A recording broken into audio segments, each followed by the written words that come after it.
आज क्लास बहुत ही इजी होने वाली है। इस क्लास के सेंटेंस भी एक ही बार में बनाना सीख जाओगे, क्योंकि अभी तक आपको इतनी इजी सेंटेंस किसी ने बनाना बताया नहीं है। यदि यह क्लास बिना स्किप किए शुरू से अंत तक देखा तो बहुत ही अच्छी इंग्लिश सीखोगे। तो बिना समय गवाए वीडियो शुरू करते हैं। तो देखते हैं पहले वाक्य, टालमटोल मत करो। मोहन टाल मटोल कर रहा है। वो हमेशा टालमटोल करती रहती है। आज उसने टालमटोल किया। वो सुबह से टालमटोल कर रहे हैं। इन सब वाक्य में टालमटोल करना शब्द आया है, जो हिंदी वाक्य में क्रिया है। इसके लिए इंग्लिश में प्रोक्रास्टिनेट वर्ब का यूज होगा, जैसे टालमटोल मत करो। तो इसकी इंग्लिश होगी डोंट प्रोक्रास्टिनेट। मोहन टाल मटोल कर रहा है। इसको इंग्लिश में बनाएंगे मोहन इज प्रोक्रास्टिनेटिंग। वो हमेशा टालमटोल करती रहती है। तो इसकी इंग्लिश होगी शी ऑलवेज प्रोक्रास्टिनेट्स। आज उसने टालमटोल किया। तो इसकी इंग्लिश होगी टुडे ही प्रोक्रास्टिनेटेड। वो सुबह से टालमटोल कर रहे हैं। इसको इंग्लिश में बनाएंगे देव बिन प्रोक्रास्टिनेटिंग सिंस मॉर्निंग। इस तरह हम टालमटोल के लिए इंग्लिश में प्रोक्रास्टिनेट वर्ब का यूज कर और भी ऐसे वाक्यों को इंग्लिश में बना सकते हैं। तो देखते हैं नेक्स्ट। पूनम को सुस्ती आ रही है। उसे हमेशा सुस्ती आती है। उसे क्यों इतनी सुस्ती आती है? वो सुस्ती कर रहा है। वह भी सुस्ती करती थी। इन सब वाक्य में सुस्ती करना शब्द आया है। इस शब्द के लिए इंग्लिश में स्लगिश वर्ड्स का यूज किया जाता है, जैसे पूनम को सुस्ती आ रही है। तो इसकी इंग्लिश होगी पूनम इज फीलिंग स्लगिश। उसे हमेशा सुस्ती आती है।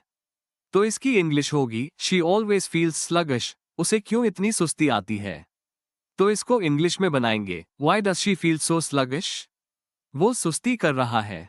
तो इसकी इंग्लिश होगी ही इज बीइंग स्लगिश। वो भी सुस्ती करती थी। तो इसको इंग्लिश में बनाएंगे she used to be sluggish too. इस तरह हम सुस्ती के लिए स्लगिश वर्ड का यूज कर और भी ऐसे वाक्यों को इंग्लिश में बना सकते हैं। तो देखते हैं नेक्स्ट। दूसरों में कमी निकालना आसान है। पूनम को कमी निकालने की आदत है। वो हर चीज में कमी निकालता है। वो सब में कमी निकालता रहता है। कमियां सब में होती है। इन सब वाक्य में कमी शब्द आया है। इस कमी शब्द के लिए इंग्लिश में फॉल्ट वर्ड का यूज होता है, जैसे दूसरों में कमी निकालना आसान है। इस वाक्य को हम ऐसा भी बोल सकते हैं दूसरों में गलती निकालना आसान है। यहाँ दोनों वाक्य का मतलब एक ही है, सिर्फ बोलने का अंतर है। तो इसकी इंग्लिश होगी it's easy to find faults in others. Poonam को कमी निकालने की आदत है।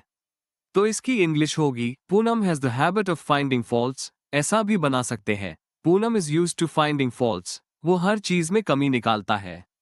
तो इसकी इंग्लिश होगी he finds faults in everything. वो सब में कमी निकालता रहता है। तो इसको इंग्लिश में बनाएंगे he keeps finding faults in everyone. कमियां सब में होती है। यह वाक्य अलग तरह का है। यहाँ कमी के लिए फ्लॉ वर्ब का यूज होगा। तो इंग्लिश होगी एवरीवन हैज फ्लॉज। इस तरह हम कमी या गलती के लिए इंग्लिश में फॉल्ट वर्ड का यूज कर और भी ऐसे वाक्यों को इंग्लिश में बना सकते हैं। तो देखते हैं नेक्स्ट। मेरा फोन किसी काम का नहीं है। तुम किसी काम के नहीं हो। उसकी गाड़ी किसी काम की नहीं थी। वह किसी काम के नहीं है। पूनम भी किसी काम की नहीं है। इन सब वाक्य में किसी काम का नहीं है शब्द आए हैं। इन शब्दों के लिए इंग्लिश में गुड फॉर नथिंग का यूज होता है, जैसे मेरा फोन किसी काम का नहीं है। तो इसकी इंग्लिश होगी my phone is good for nothing. तुम किसी काम के नहीं हो। तो इसकी इंग्लिश होगी you are good for nothing. उसकी गाड़ी किसी काम की नहीं थी। तो इसको इंग्लिश में बनाएंगे his car was good for nothing. वह किसी काम के नहीं है। तो इसकी इंग्लिश होगी they are good for nothing. Poonam भी किसी काम की नहीं है। तो इसकी इंग्लिश होगी Poonam is also good for nothing. इस तरह हम किसी काम का नहीं है के लिए इंग्लिश गुड फॉर नथिंग का यूज कर और भी ऐसे वाक्यों को इंग्लिश में बना सकते हैं। इस तरह हमने आज बहुत ही अच्छे वाक्यों की इंग्लिश बनाई। यदि इस क्लास में आपको कोई कंफ्यूजन हो या मन में कोई क्वेश्चन हो तो कमेंट बॉक्स में कमेंट करें। Please support me.